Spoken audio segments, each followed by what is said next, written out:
성도 여러분 안녕하십니까? 오늘 함께 묵상할 말씀은 창세기 11장의 내용입니다. 홍수 이후에 하나님께서는 무지개 언약을 통하여 다시는 비로 세상을 멸망하지 않겠다고 약속하셨습니다. 참된 믿음을 가진 자들은 하늘에서 비가 내릴 때에도 그 무지개 언약을 기억하며 참된 안식과 평안을 누렸습니다. 그러나 세월이 흐르며 하나님의 약속보다 자신의 눈에 보이는 두려움을 더 크게 여기는 무리들이 생겨났습니다.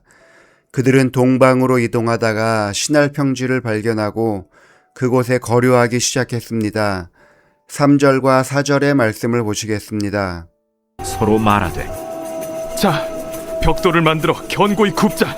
이에 벽돌로 돌을 대신하며 역청으로 진흙을 대신하고 자, 성읍과 탑을 건설하여 그 탑 꼭대기를 하늘에 닿게 하여 우리 이름을 내고 온 지면에 흩어짐을 면하자.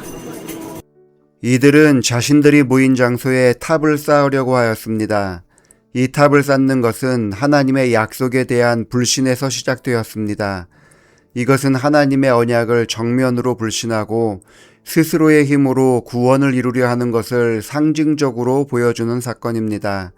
하나님께서는 생육하고 번성하여 땅에 충만하라고 하셨지만 그들은 흩어짐을 면하기 위하여 하나님의 명령을 거절했습니다. 하나님께서는 다시는 홍수로 세상을 멸하지 않겠다고 약속하셨지만 그들은 그 언약을 믿지 못해 홍수가 다시 나더라도 물이 미치지 못할 만큼 높은 탑을 스스로의 힘으로 쌓아 올리려 한 것이었습니다.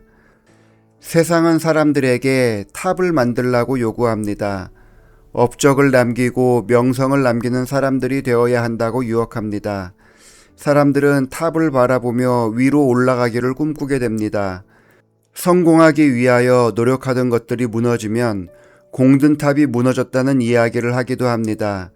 그러나 이러한 탑을 만들어가는 인생이 과연 하나님께서 보시기에 좋은 모습인지 아닌지 확인해 봐야 합니다. 오늘날 각자의 삶 속에 은밀히 세워지고 있는 나만의 바벨탑을 만들어가고 있는지 점검해 볼 필요가 있습니다. 현대인들은 역청과 벽돌 대신에 스펙과 재물과 학벌 그리고 인맥이라는 재료로 자신만의 견고한 탑을 쌓아 올립니다.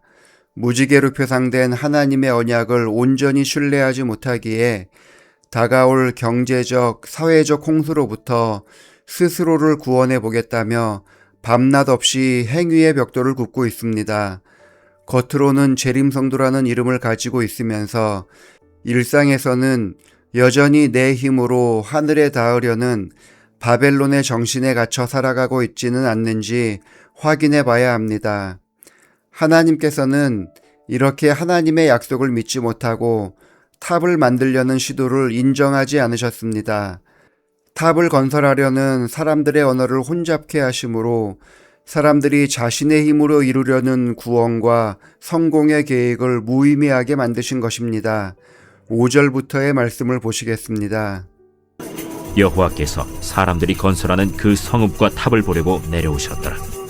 이 무리가 한 족속이요 언어도 하나이므로 이같이 시작하였으니 이후로는 그 하고자 하는 일을 막을 수 없으리로다. 자, 우리가 내려가서 거기서 그들의 언어를 혼잡하게 하여 그들이 서로 알아듣지 못하게 하자. 여호와께서 거기서 그들을 온 지면에 흩으셨으므로 그들이 그 도시를 건설하기를 그쳤더라. 그러므로 그 이름을 바벨이라 하니 이는 여호와께서 거기서 온 땅의 언어를 혼잡하게 하셨음이니라. 여호와께서 거기서 그들을 온 지면에 흩으셨더라. 세상은 사람들에게 벽돌과 같이 되어야 한다고 요구합니다. 세상이 요구하는 정해진 규격과 자격 조건의 틀을 가져다 놓고 그 틀 안으로 들어와야 성공할 수 있다고 이야기합니다. 벽돌의 틀 안에 들어가지 못한 사람은 아무것도 아닌 것처럼 느껴지게 만들어갑니다. 그들은 흙을 틀에 다져 넣어서 모양을 만들고 그것을 불에 구워서 단단한 벽돌을 만들었습니다. 안정적인 건물을 위하여 당연히 벽돌은 동일한 크기와 강도가 요구되었고 규격화된 방법으로 만들어졌습니다. 타락한 세상을 상징하는 바벨탑의 일원이 되기 위해서는 세상이 요구하는 틀에 맞춰야만 했던 것입니다. 이 벽돌이라는 단어는 히브리어로 레베나라고 하며 성경에 11번 사용되었지만 대부분 부정적으로 묘사되었습니다. 출애굽기에서 바로가 이스라엘 백성들을 괴롭힐 때에 고생스럽게 벽돌을 만들라고 요구하였는데 그때 이 단어가 사용되었습니다. 벽돌은 하나님의 뜻을 거스리는 입장에서 인간의 노력의 무익함을 보여주는 그런 문맥에서 주로 사용되어졌습니다. 하지만 하나님께서는 사람을 흙으로 빚어 만드시면서 우리가 벽돌이 될 사람이 아니라 그릇이 될 사람이라고 말씀하십니다. 로마서 9장 21절에서는 우리가 토기장이의 손에 의해서 그릇으로 만들어질 사람들이라고 이야기합니다. 디모데후서 2장 21절에서는 하나님을 향하여 귀히 쓰이는 그릇이 되라고 요구합니다. 벽돌이나 그릇이나 흙으로 만들어지는 것은 똑같지만 그 목적은 다릅니다. 그릇은 크기와 모양이 달라도 각각의 목적에 맞는 사용처가 있습니다. 우리는 바벨탑의 일원으로 자리를 잡고 있는 벽돌이 아니라 하나님의 사랑과 은혜와 형상을 담아 전달하는 그릇이라는 것을 잊지 않는 성도들이 되기를 바라면서 말씀을 마치겠습니다. 기도하시겠습니다.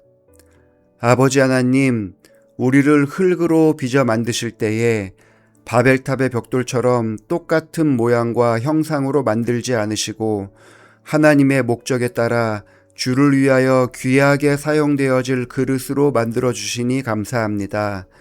우리의 삶을 인도하여 주셔서 하나님의 영광을 가득 담고 사람들에게 나누는 그릇으로 살아가는 성도들 되게 하여 주옵소서.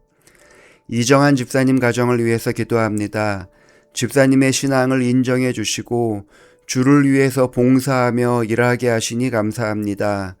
언제나 교회를 위하여 묵묵히 일하는 집사님의 모습을 기억하여 주시고 부지런히 일하는 집사님의 손을 축복하심으로 하나님의 사업에 크게 쓰임받게 하여 주옵소서. 딸을 위하여 기도합니다. 온 가족을 화목하게 만들고 신앙 안에서 연합하여 서로 사랑을 나누는 가정을 꾸릴 배우자를 만나기 원합니다. 준비해 주신 배우자를 잘 만나도록 인도하여 주셔서 집사님 가정의 기쁨이 되게 하여 주옵소서. 온 가족이 건강한 가운데 하나님을 잘 섬겨나가도록 선하게 인도하여 주시기를 예수님의 이름으로 기도합니다. 아멘.